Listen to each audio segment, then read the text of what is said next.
Well, hello, everybody, and welcome once again to the 360. Fascinating conversations with interesting people, and I'm your host, Tim Braheem.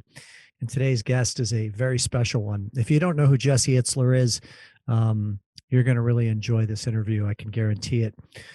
Jesse is a two-time New York Times bestselling author of a book called Living with Seal and another one called Living with the Monks. But his career started much earlier, back in his early 20s, when he was a break dancer in New York City and was the warm-up act for a short period of time for Vanilla Ice as a rapper. But from those engagements, he was hired to create something quite unique, which was the NBA's theme song. So he is the author of the NBA's theme song, which is pretty cool. But it didn't even come close to stopping there. By his mid-20s, he became a founder of a fractional ownership jet company called Marquis Jets. And after his second meeting with Warren Buffett, which is a super interesting story that I won't get into because the first meeting he was laughed at, but after his second meeting with Warren Buffett and Berkshire Hathaway, they purchased Marquis Jet. He then went on to found Zico Coconut Water with some of his other partners and had a liquidity event in the sale of that company. And now he is one of the owners of the Atlanta Hawks in the NBA. It goes a little further than that. His wife, Sarah, is the CEO and founder of Spanx. She recently sold that company. So her business success is perhaps even more so than Jesse's. It's quite a power couple in that regard. But more important than all of that is that Jesse Itzler is a fascinating teacher. Be ready to be given some very different perspectives on life that maybe you have not pondered before. This will be my third interview with him. I'm fortunate enough to have interviewed him twice within my Leadership 360 coaching company. He has been a guest speaker at two of my events. So he and I have a little bit of a history together, which will make this, quite cool. Jesse Itzler has a unique perspective on time. He is a master of creating moments. And I think that you're going to find that his energy, his enthusiasm, and his perspective is going to be really powerful for you. Without further ado, I welcome you to the 360 and enjoy my interview with Jesse Itzler. What is happening, man? How you doing, Tim?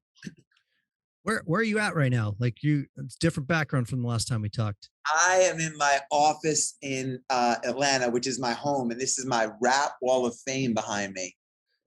Yeah, let's dive into rap for a minute, because in the intro I kind of briefly touched on the fact that you were a warm-up for Vanilla Ice at one time and you're a rapper. What how did that all begin? How old were you? 20 years old, 18 years old, something like that, when you started rapping? Yeah, I grew up in New York and Long Island in the 80s, so right when hip hop was starting to boom, and I was drawn into it and signed the record deal when I was 21. So I did my demo in my college dorm room, and got rejected by every record company. I didn't have a big, no contacts, no lawyer, just hustling, getting meetings. And finally, I got a deal with a independent record label called Delicious Vinyl. And then you were warm up for a short period of time for Vanilla Ice, right? No. I did do a bunch of shows. Okay. He came out before me. Oh, cool. But I never warmed up for him. He was your warm up, dude.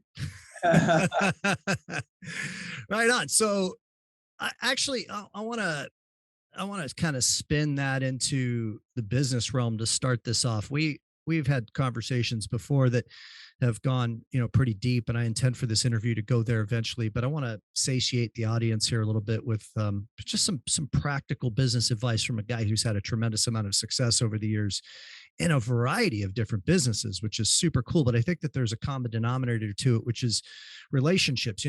I've kind of coined the phrase over the years that the loan officer with the most friends wins, and you can replace loan officer with any topic, or any vocation. But your career strikes me since I know your story, is an embodiment of connection, of networking, of drive and stick-to-itiveness and not quitting, really putting yourself out there bravely and connecting with people. And I'd love for you to just share, just take us back to earlier in your career, a couple of things that you did that you think had a huge impact long term on your ultimate success and all the different careers you've had. Well, I've always been good at building relationships and maintaining relationships. I've always put a lot of energy, most of my business energy, into that. I'm a big believer that people buy into people more than products. And if you can get people to root for you, they'll stick with you in good times and bad times.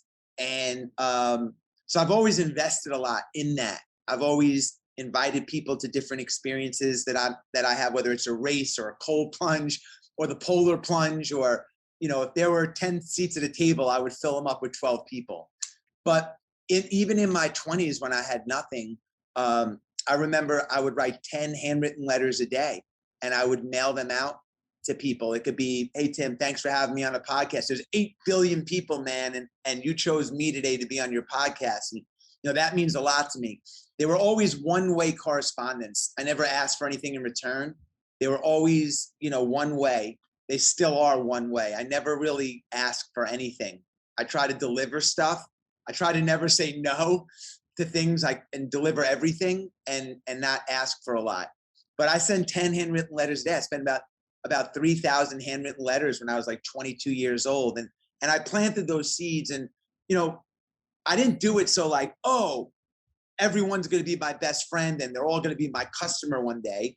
I did it because that was a way for me to branch out, and I didn't have and bootstrap my networking. But if one of those developed into a big tree for me, which many of them did down the road, it was a good investment. So I've taken that philosophy now with social media, and it's a lot easier, email lists, etc. But I'll say one thing. The universe looks at a handwritten letter different than it does an email. To write a letter, get a stamp, lick the stamp, put it on an envelope, walk it over to the mailbox, put it in, shut the mailbox, like that's a lot of energy. People feel that energy a lot different than just send on an email. So I still, to this day, write handwritten letters at the end of every year to a list of about 30 to 50 people that impact me during the year. Yeah, I used to teach basically the same concept, but not as intense as yours, which was 2 a day, 10 a week, 520 a year. And what I would say is if you write 520 personal handwritten notes a year, in spite of yourself, no matter what, you're going to get business from it because you're just building relationships and connections. And the name of the game is being in the forefront of people's consciousness when they have a need that you might be able to fulfill. So give us an example of, let's shift slightly and talk about your meeting with Warren Buffett. I want to understand that story a little bit more than I already do, which is that you had 2 meetings. The first one didn't go so well. Tell us what happened and why you didn't quit. I think that's a really important teaching. Well, I assume you're talking to our private jet company, Yes. Marquis Jet. We had a private jet company. I started with no experience, no business, no aviation experience, and very little money with my partner. But we had an idea, and everybody's an idea away from changing their life. It's just, can you bring that idea to fruition? Does it have merit, etc. And our idea was to have a private jet card, which would give people the ability to have all the benefits of their own private plane available on short notice to pick them up anywhere in the country without having the hassles and the financial commitment of owning their own plane. So we were selling 25-hour kind of debit cards on airplanes. That was the concept. And we pitched this idea to Rich Santulli, who was the CEO of a company called NetJets, owned by Warren Buffett, the largest private jet company in the world. And he threw us out in about 10 minutes. He was like, "There's no way I'm giving you guys." He literally said, "You probably didn't break 1,000 on your SAT." And that bothered me. I got a 980 on my SAT. I'm not 1,000 SAT guy. And he's like, "I'm not giving you guys, you're 27 years old or whatever, access to my airplanes." And we got kicked out. But someone in the meeting saw something, said, I think there's something here. And they gave us another shot to come back with the instruction of like, you got to bring this pitch to life. You just explain this in a different, as an entrepreneur, your audience in a pitch meeting, in this case, They see a lot of PowerPoints. They see a lot of, the same stuff. You got to bring your stuff to, we brought in our own focus group, Tim. We brought in our own focus group at the next meeting, and one by one, they stood up and said they would never buy a fraction of a plane what NetJets was selling, but they would buy a private jet card if it existed. And we got a deal. And we ended up building a company that did $5 billion in sales and selling it to Warren Buffett, who's now a good friend of, very close friend of my wife and a good friend of myself and our family. So, it's not, there's a lot of ways to get to the finish line. Sometimes we just look at like, this is the path. And if there's a big roadblock in the path, we like, oh, it interrupts everything. I always felt like there's 50 ways I can get to the finish line. I don't know what they all are right now, but if the first one doesn't work, I'm not going to give up. I'm going to go to the other, another lane. And that's what happened with the jet company. That's what's happened in everything in my life. That's what happens in ultra marathons when you run a 100-mile race. It never goes as planned. That's what happens as a parent. It never goes as planned. In a marriage, it never goes exactly the way they wrote it, they drew it up. In illness, in health, there's always a monkey wrench. But there's multiple ways to solve those problems. Yeah, and it's so fascinating how the human mind works, right? Like people have a challenge that they can't overcome, and then the natural tendency is to just view that as failure, and in many cases quit. Or you could look at it like, oh, okay, that's the one of the paths that doesn't work. Let's try a new one, right? Like, I mean, that's an option too, is to just shift to and look at that as a learning experience for course correction, right? Or look at an example of, you always hear if someone gets diagnosed with something, they say, well, the odds are 4%. And you say, well, show me the 4 people that have beaten this. What do they do differently? And show me that gives people hope. And if you have hope, you have everything. I remember when I was starting out and I was 21 years old, I was 22 years old, something like that, 22, 23. And I was on a trip over Christmas vacation in Jamaica. And I was in the ocean, and my friend, it was over the holidays, and my friend said, I just got my holiday bonus for the year. Oh, what'd you get? And he goes, I got $3 million. And I was like, I could not believe that someone that I knew was a millionaire. I couldn't believe it. I couldn't believe this guy in particular got $3 million. And it was like the first millionaire that I ever met, ever in my life. Maybe there are guys in my town, parents, I'm sure, whatever, but like a friend of mine was a millionaire. And it completely changed my life, because I was like, if Rich his name was Rich. If Rich was a millionaire, and I'm making $35,000 a year at that time. I made $35,000 a year till I was 27. How come I can't be? And I started saying, like, I'm a millionaire walking in to my office to my partner, but we're millionaires. They haven't paid us yet. I started believing that, like, that was in my path. Let me tell you something. I don't know if anybody listening here knows how many millionaires there are in this country, but there's 18 million roughly.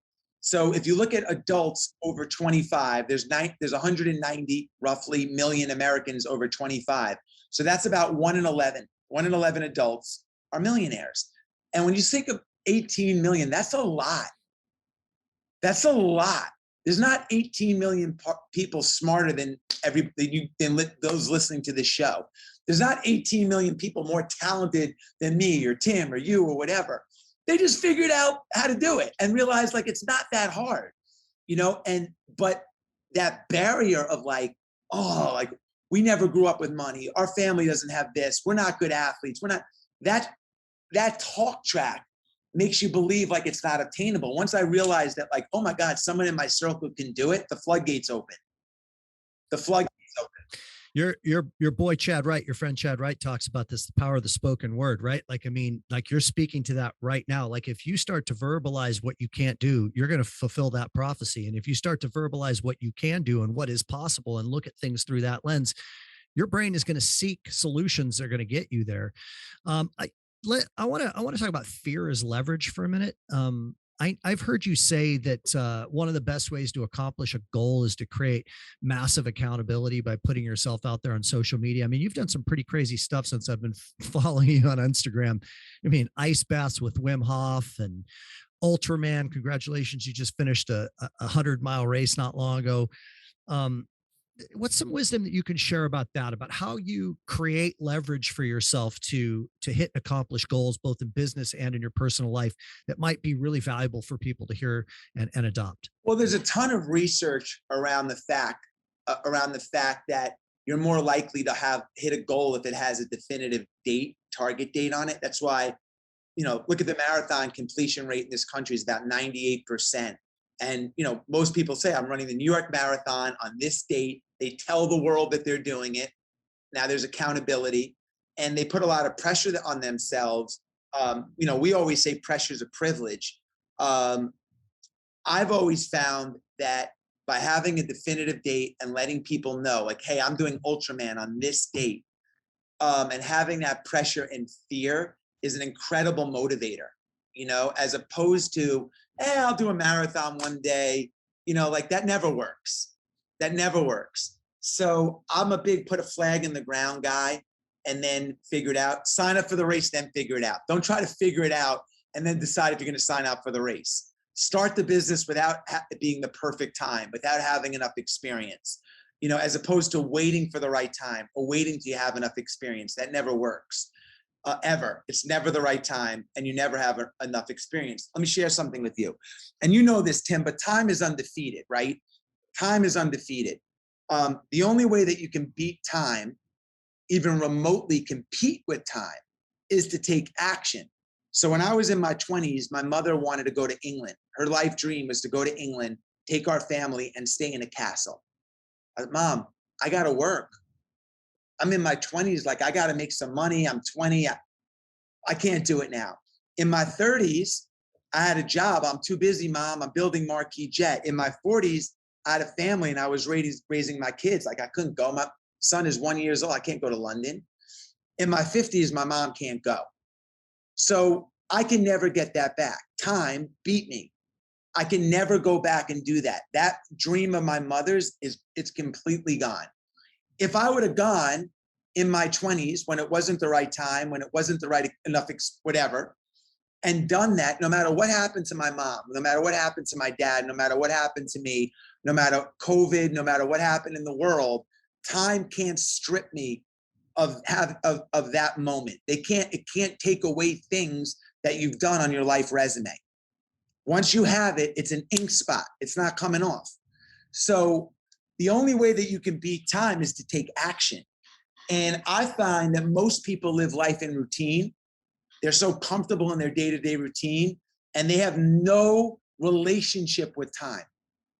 Zero. They think they have forever. That's why, I know you do these exercises all the time with your group where you bring people in and you have your graveyard, you write your tombstone, you do all this amazing stuff.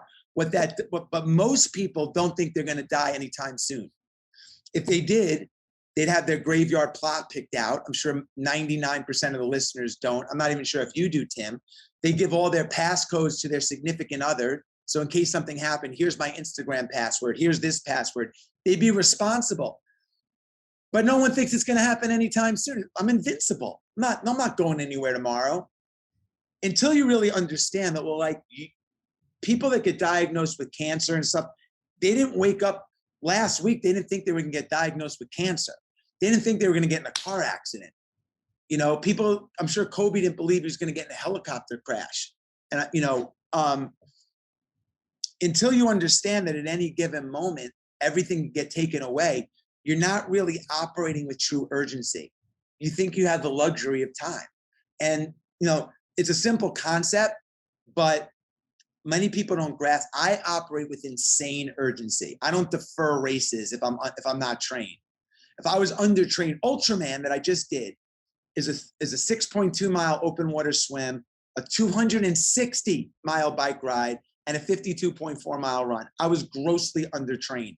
I called the coach friend of mine, Chris Howe, and I'm like, Chris, should I defer to next year so I can have a good experience, so I don't get hurt, so I can be prepared and enjoy it and complete it? He was like, absolutely not. The race was in 14 days. He's like, you go and you do it, and you do the best you can, and you learn from it. Who the hell knows what's going to happen next year? And he was right, and I finished it. We don't defer. There's no guarantees about next year. You know, you might not have your business all figured out. You might not have be trained for the race. You might not be ready for your speech 100%, but we don't defer because I've seen so many people over the years that I coach that prepare to sell. They're constantly preparing to sell. And I'm like, sell and get out there and learn.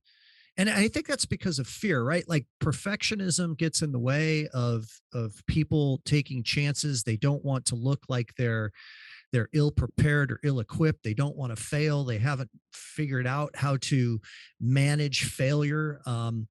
So I want to talk about Goggins for a minute, just briefly. Like, I guess my initial question was, do you ever freak out? Like, do you ever like put the stake in the ground and go, I'm doing this, and then you get close to it and you're like, why did I commit to this? Like, I'm not ready for it, or I'm worried that I'm not going to do well. I mean, I think that kind of happened with you living with him, right? Like it was more intense than you expected. And if that's the case, like what's your process in those moments for working through that fear, that worry, that freezing up, if that happens to you, et cetera? I mean, I think about that all the time. I put myself in situations where I say I'm in over my head. You know, I question myself. Everything from writing a book, you have a commitment to the publisher to deliver a book, and now you have to deliver it, and it's not easy to do that. And there's moments where you're like, I'm not qualified. This isn't good. This isn't good writing. This isn't funny. This isn't informative. And you second guess it all the time. I've been that way in races. I've been that way in relationships, you know, like all of us, right? Like we have, I wouldn't say imposter syndrome, but fear of what the result's going to be, or if we're good enough or whatever. The way that I tend to deal with that kind of stuff, if I feel like, what the hell did I get myself into, is rather than think about retreating, which is the natural tendency, we're wired to retreat. I kind of go right into it. Like when I'm in the storm, I always realize that if I keep going, it's going to end. You know, and by the way, like Ultraman's a really good example. It was hard, man, like really hard. And I said to myself, the human body is amazing. If you push it, will respond. If you push it, it will respond. But I said to myself, I'm willing to suffer for these 30 hours of the race, because those 30 hours are going to give me 40 years. 40 years. I don't know how many hours that is, but I can do quick math. 40 times 24, 6,000 times 40 times, you know, that's like 250,000 hours for a 30-hour investment. I'm willing to suffer those 30 hours for 40 years of having this on my life resume, having this moment of going through the finish line. That was something that I was willing to do. I was willing to sacrifice the 8 years. It takes about 8 years to build a brand in this country. When I went to Coca-Cola with Zico, the president of Coke, I'll never forget, it's going to take you 8 years to build this brand. That's like on average what it takes to take something from idea to like a real brand. I was willing to invest those 8 years in my 30s to have my 40s, 50s, 60s, and 70s to do whatever I want to do. So it's always a long-term approach, you know, outlook for that short-term pain, that storm that we all go through. Let me put this in perspective. This is going to sound crazy, Tim. I'm going to take a shot at this. If you took the best athletes in the world, LeBron James, Patrick Mahomes, Michael Jordan in his prime, the best of the best, they would beat me in every single physical thing in a gym. They could lift more than me. They could beat me in a 50-yard dash. They beat me in the mile. They do more squats than me. They could slam dunk a basketball. I can't do any of that. If we raced in a 100-mile run, I'd beat them all. I'm 54 years old. I would beat every single person in the NBA right now in a 100-mile run, all of them. I'm convinced of it. Because when you go to the long game, when you look at in the long game, everything evens out. All those skills and strengths that they have, it goes to more like, can you endure? Are you gritty? Can you troubleshoot? Will you stay in it long enough? And I will. Now they have those skills too. They have that ability too. But I've done that. I know I can do that. It's like, do you understand what I'm saying? Like I do. It's a fast entrepreneurship is that 100-mile run. It's that, that yeah. It's that they're amazing for 48 minutes. Put them out there for a 20. It's a different skill set. It's still athletics, but it's completely different. And I've been able to pivot to that point in my brain where, like, I can handle that big, overwhelming picture. That by breaking it down into digestible bites. What's the first thing I have to do? What's the next thing I have to do? I'm really good at compartmentalizing these overwhelming things. I'm gonna start a private jet company. Tim, I was a kiddie pool attendant 4 years before that. I'm gonna start a private jet company. That sounds so insane. I have no experience. I have no friends that are rich. What are you talking about? Well, what's the first thing we have to do? Get Department of Transportation approval. All right, let's get a lawyer that specializes in that. What's the next thing we have to do? Let's get someone that specializes in that. I'm really good at taking these massively, impossible tasks, Ultraman, and breaking them down into digestible, bite-sized things and going through the journey. And that's not easy. I'm hearing two things here that are important takeaways for the listener. Number one is that in a moment of challenge, of difficulty, of second guessing, you're doing something critically important, which is you're shifting the internal narrative from the current fear and pain and struggle that I'm having to the reward that is available if I fight through it. That's a very important piece to what you're saying, is that the narrative, internal narrative, is now going to, I'm going to have 40 years of this on my life resume. You're shifting to the carrot, that is available. The second thing that I'm hearing you say is, in those moments of overwhelm, that, and Chad talks about this too when it comes to running, which is what he learned as a SEAL.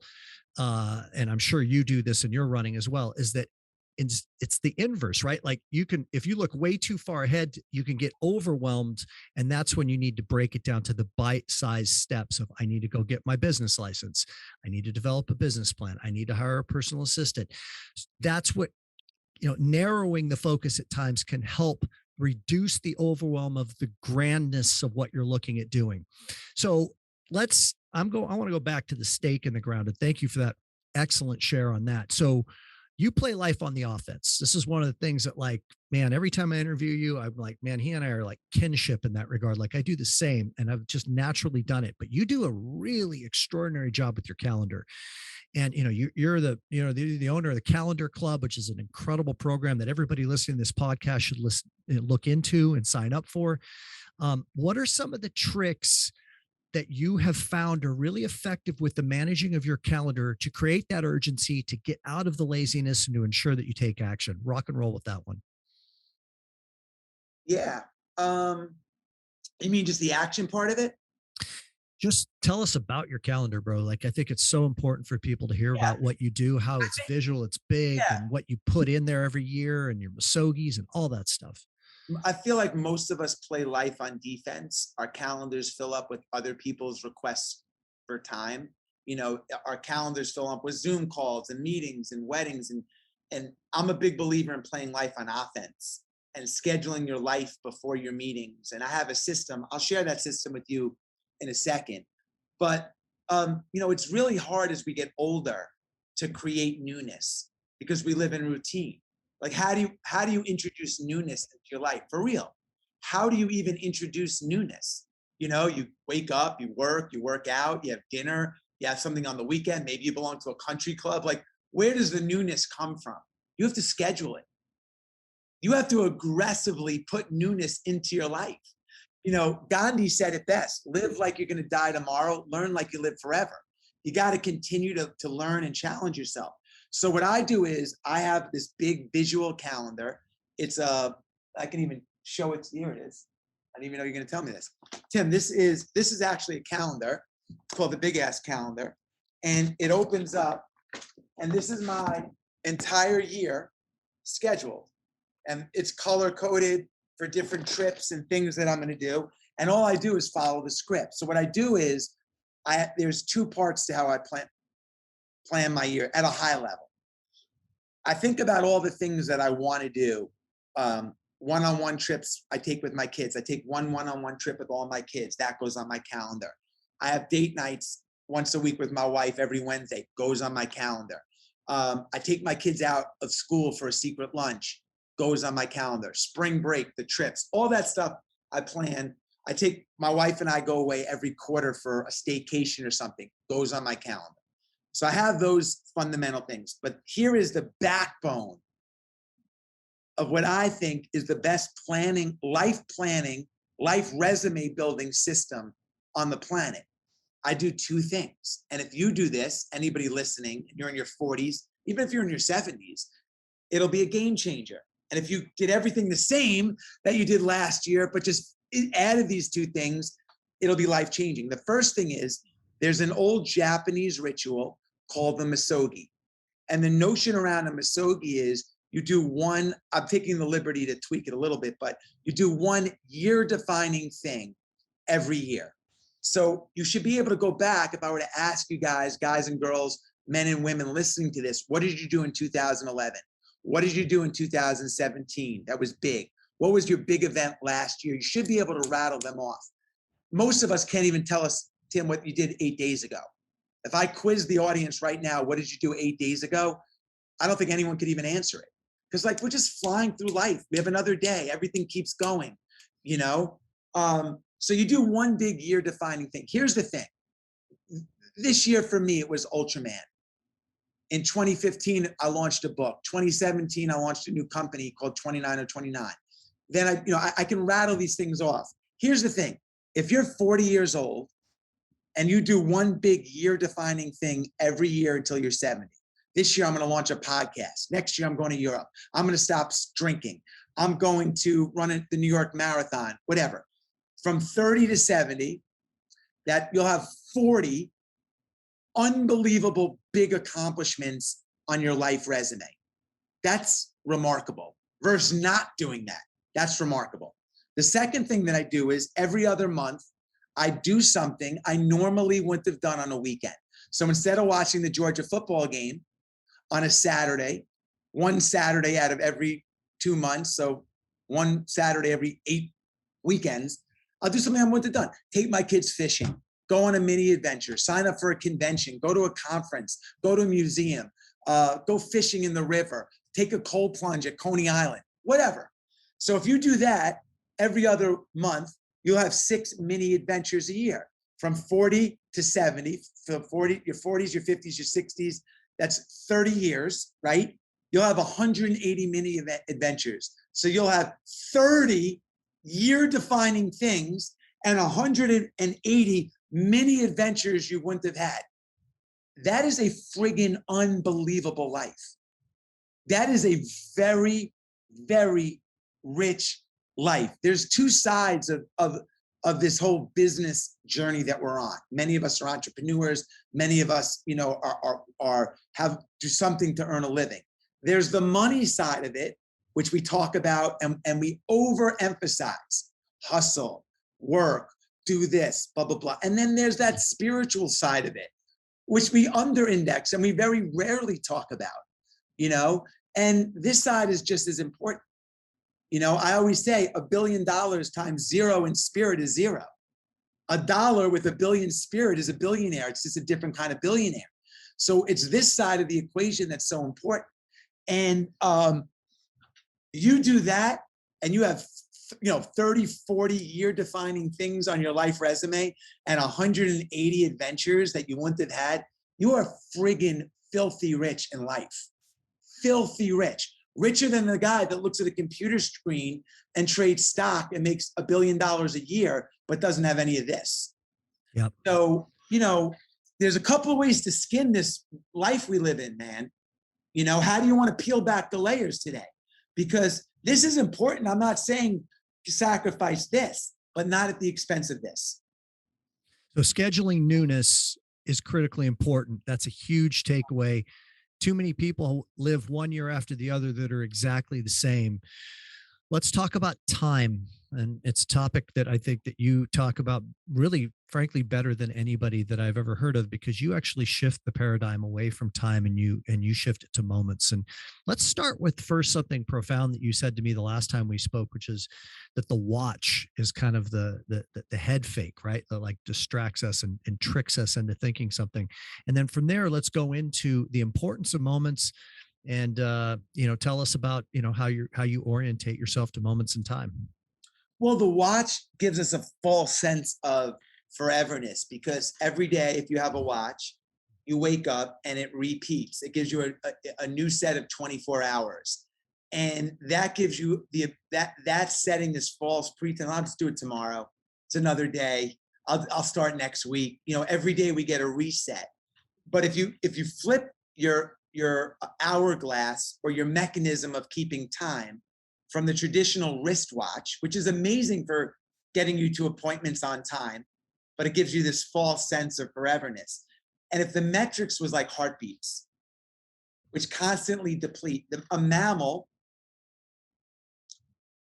most mammals get about 1 billion heartbeats in their lifetime. Humans are lucky, we get about 2.5 billion. But an elephant gets 1 billion, lives to be 80 years old, gets 1 billion heartbeats. A rabbit, mammal, lives 3 years, but it gets 1 billion heartbeats because they're always in fight or flight. Humans get about 2.5 billion. We use about 100,000 a day. So every day that bank is getting depleted. You don't get unlimited beats. You're like born with your heart beats forever. It doesn't work like that. So every day they're getting depleted and depleted. By the end of this podcast, someone listening here is going to probably use about 4,000 heartbeats. So, you never get those back. So, there's a lot of ways to look at time. Let me break it down for you this way. There's 8,700 hours, 8,760 hours in a year, right? That's what everybody gets. Let's talk in averages. The average American works 40 hours a week, 50 weeks. So that's 2,000 of the 8,700. We have to sleep. If you sleep 6 or 7 hours a night, that's 2,500 hours that you use. So that's 2,000 for work, 2,500 to sleep. That's 4,500 of your 8,700 hours. You got to eat. If you take 30 minutes a meal, that's 500 hours. And you probably take more, 2 hours on the weekends for Friday night, you go out, whatever. Now you're at 5,000 of your 8,700 hours. And, again, averages, most average Americans are on their devices for about 3 to 4 hours during the day. Instagram, phone, screen time, whatever. That's another 1,500 hours. So that's 6,500 of your 8,700. 75% of your available time is used up. And all you've done is eat, slept, gone to work, and been on your phone. You better be insanely diligent with your other 25%. You better be insanely diligent with the 25% of time that you have left. I want you to go to a place that the first time I ever heard you talk about moments and time and all of that was on your Tom Bilyeu Impact Theory interview. And it moved me deeply when you asked him, and you can play the same game with me if you'd like. My mom is still alive, so it's a good example. As it related to his parents and time and the moments that we create. You know what I'm talking about asking me the qualifying questions about how many times I see my mom a year and all of that. Would you mind going into that? I think the audience would really benefit from hearing that. Yeah, I mean, again, it goes back to what I was saying of thinking in traditional time in a traditional way, which is like we have forever. And thinking in terms of minutes and hours and not moments. So, I asked Tom, and I'll ask the audience, how many times, if you have elderly parents that don't, especially if they don't live near you, do you see your parents a year? And Tom had told me, Rich Roll, the same thing. Rich Roll was saying that he sees his parents, like once or twice a year if he's lucky. And I said, well, how old are they? He said they're 85, roughly. I said, well, if they live another 5 years, you don't have 5 years with them. You don't have 1,500 days with them. You don't have 5 years with them. You have 5 visits. And it freaked him out. But it's true. And when you start to think of that time in that way, those visits become insanely more important. By the way, you go see your mom this weekend, now you have 4 visits left. Ever in your life. You never get it back, ever. So now how do you want to spend your time? Do you want to see your mom or dad more often? Is that visit going to be more valuable? Do you want to pick up the phone and FaceTime them? I mean, like we have this really like, I don't think people are aware, most people, when you really look at the pie chart of how you spend your time, what you worry about, who you're with,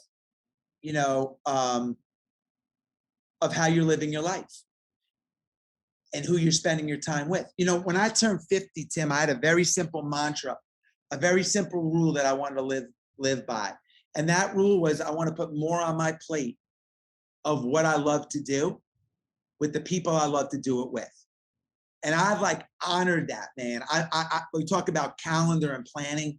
I invite my college friends to come to, over to my house for a weekend. I invite my close friends to a retreat. I take the people that are most important to me, I get them on my calendar every year. We're doing a weekend here. We're doing a couple of days here. Come to my house for this. We're going to a Hawks game here. That goes on my calendar because I want to make sure that I'm over-indexing in the things I love to do with the people I love to do them with. First of all, I just want to say thank you for making an impact on me. My mom is going to be 80 at the end of this year. My father passed away about 3 years ago. My mom lives about an hour and 15 minutes away from me. And I have had much more meaningful and deeply connected encounters with her over the last couple of years since hearing that explanation from you. In fact, one of the things that I've been doing unbeknownst to her is that I've been asking her, I've almost been interviewing her, almost a Tuesdays with Maury type concept, where when I sit down and have dinner with her, I'll just take my phone out and I'll hit record and she doesn't know it's recording, and ask her about her childhood and ask her about, what it was like when she first met my dad. And it's like this really cool experience of her having her son taking an interest in her life. And it's also a great legacy for me to have recorded so I can go back and listen one day when she's not available to talk. And a lot of it was springboarded off of this analogy and analysis that you created. So thank you very much for that. Um, let's talk about the bus ride. I'm such a fan. It's so impactful. You're probably tired of talking about it, but if you don't mind going there for a minute, I think the listeners would benefit a lot from hearing this analogy as well. Well, yeah, I mean, it's just a further extension of time. And I like to say that, the day you get up, you go on this bus ride, this journey, and you get the steering wheel and the bus just immediately the day you're born starts moving and it goes on this bus ride. And it just starts going. And it doesn't matter if you're a senior in high school, and everybody knows it goes fast. People say, you better enjoy it, Tim. It's your senior year. It's going to go fast. And then maybe you meet somebody and you get married and your child is 10 and 8 years, you're going to be an empty nester. Like the bus just keeps going. It doesn't care if you were bullied, ridiculed, if you're overweight, divorced, broke, rich. It just keeps moving. It doesn't care if you're lazy. It doesn't care if you get sick and you're in bed for 2 weeks with COVID.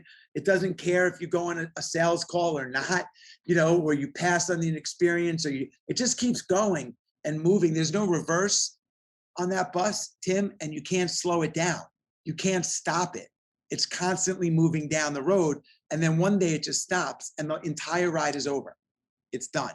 So I like to think of my 54 years on earth that have already happened. I can't get those years back. The mistakes I made, the good, the bad, you can't get that back. It's done. One of the reasons why I don't even have a Marquis Jet hat or shirt or pictures, it's like that chapter, man, it's done. I can't get it back. So all I try to focus on is from this moment on till the end of the journey, how do I maximize that, not worrying about the past, or trying to change something that already happened, learning from it and saying, how do I maximize from this moment on until the end of the journey? And really, that's all we all should be focusing on, is that window. But realizing that like it's not waiting for you. It's like you don't want to work out today. You think the bus cares? You don't want to return the sales call. You don't want to, it doesn't care. It's just going. And here's the thing, man. I never really worried about aging or anything like that. I never thought about it. Forever young, man, forever young. But when I turned 53 and I was like, in 17 years, I'm going to be 70. In 27 years, almost 26 for me now, I'm going to be 80. Are you fucking kidding me? In 26 years, I'm going to be 80. So this body that you see now, that just murdered an 8-mile run, you think I'm going to be doing that at 80? You think I'm going to be wakeboarding on my lake at 80? I just went skiing. There were some, but I didn't see many 80-year-olds skiing on the mountain I was on. So that window, man, it is closing so fast that, I'm all in on the summer. We're coming into summer right now. I don't know when this will air, but my mantra is summer hard. Summer hard, man. I don't get that many summers left. I got to go all in on summer. I'm doing everything. I'm not wasting a day. A day wasted is a day lost is a day wasted, man. So that's sort of how I'm attacking it. So as we bring this thing down the home stretch, I want to put two questions that I had for you together in one, and maybe they belong together and maybe they don't. We'll find out with your answer. The first involves some lessons that you are aware of that you've learned from your father, who recently passed. And secondly is I've noticed in the short period of time that I've gotten to know you over the last 2 years that there seems to be a shift in you that is starting to go more inward, more towards a spiritual direction. And I'm wondering if you'd like to comment on that and if they're linked. Maybe the relationship with your father and him getting older and passing has something to do with that. But I've noticed that energetic shift in you. Yeah. Well, what I learned from my father was, he was an amazing example of how simple can be extraordinary. And, the heroes that I had growing up all did extraordinary things. They climbed Mount Everest, they did this, they did that. My dad did none of that. He owned the plumbing supply house, but he was an example of how simple can be unbelievably extraordinary. And that was a great lesson to see that, you don't have to be a billionaire. You don't have to win an NBA championship. You don't have to be a U.S. senator to be extraordinary. And that's a really good lesson to get, man. It takes. In what way was he extraordinary to you? Just how he lived his life. I mean, everything. Like I said earlier about the two sides of the equation. He had all. If you thought of all the qualities that someone would have to make them an exceptional human, as far as a human, not a businessman, you would say empathy, compassion, generosity, kindness. You make a list of 50 things, right? And what's interesting, and if anybody here, if you had a pencil and you wrote down what the 10 things were, almost all 10 of those things that you wrote down would be attitudes, not skills. You don't go to school to learn compassion. You don't go to the school of empathy. You don't go to the school of kindness, or helping people. They're things that we all have, but we just don't we act on them on different levels. Some of us are really good at those qualities and attitudes, and some of us aren't. My dad was really good at those things. It's I heard this story. I don't remember where the origins of it are, so I can't claim it's mine. But there's an old story of an old family that lived on a farm, and it was all debilitated. I'm going to muffle this a little bit, but I'll give you my version of it. And they had a tractor and like a horse and like a mule or whatever, and they've had this farm for about 100 years, Tim, in the family. And they get a knock on the door one day, and it's a guy in a suit, and says, "We believe there's oil under your farm, and we want to drill on your farm. But if we find oil, we'll split the profits with you 50-50." And the family says, "No, there's no oil. We've had this for hundreds of years, this farm. It's just a mule, like sometimes we can't even yield corn." And they decide to do it. And they drill, and a month later, they hit a gusher.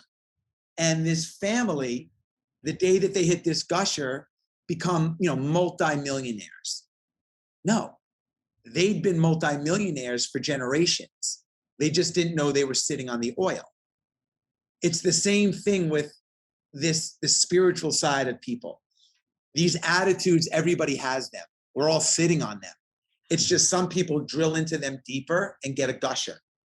But everybody is wired for compassion, kindness, humility, humble, all those things that made my dad unique and special. But my dad hit a gusher on it. He hit a gusher. Yeah, I think I'd be curious what your take is on this. I think that it's, I've heard the metaphor used by a guy named Sir Ken Robinson, who wrote a brilliant book called Finding Your Element.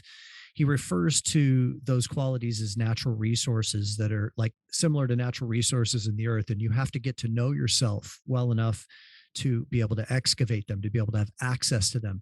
When you're metaphorically, when you're going through achievement and accomplishment and those things that you do early on in your life, you're in your head much more than you are in your heart. And, I've often said that the longest road in the world is from your head to your heart. For sure. So as you're identifying your father and what you saw in him, don't you think that that's somewhat of a choice that your father made to spend more of his time in this place in the center of his chest than up in his head for a predominance of his life? And is that a path that you're starting to migrate towards? I don't know if I'm migrating towards it. I guess it's important to me. Again, as you get older, you start to, you change, you evolve. And I think it's part of my evolution for sure. And like you learn, you get burned by people, you make mistakes, you help people, you figure out what makes you feel happier, what makes you feel sadder. You just don't have those life experiences in your 20s yet. So, as you gain more life experiences, your life model changes and what's important to you changes. I'm sure it's happened to you as well, and it will continue to. So I think it's part of the evolution for sure. Well, I'm going to finish up by quoting you on something that I think is really profound that you said a couple of years ago when we were together in Laguna Beach. You said, Tim, regret can hurt as much as physical pain and sometimes lasts a lot longer.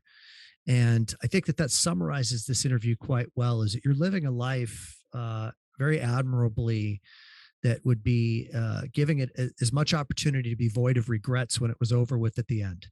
And that's what's inspiring to me. And I'm grateful for all that you teach me and have taught my clients and are going to be teaching these listeners when they listen to this podcast, man. I hope you have a rad summer. I know that you have a lot booked, and I hope that it's you too. It's a great time with your family and your wife, Sarah, who probably has maybe a little more free time now since her exit strategy with Spanx. So have a blast, bro. Thanks so much for everything, man. Always good to talk to you, Tim. And I hope to see you soon, brother. You got it, pal. Bye-bye. Yeah.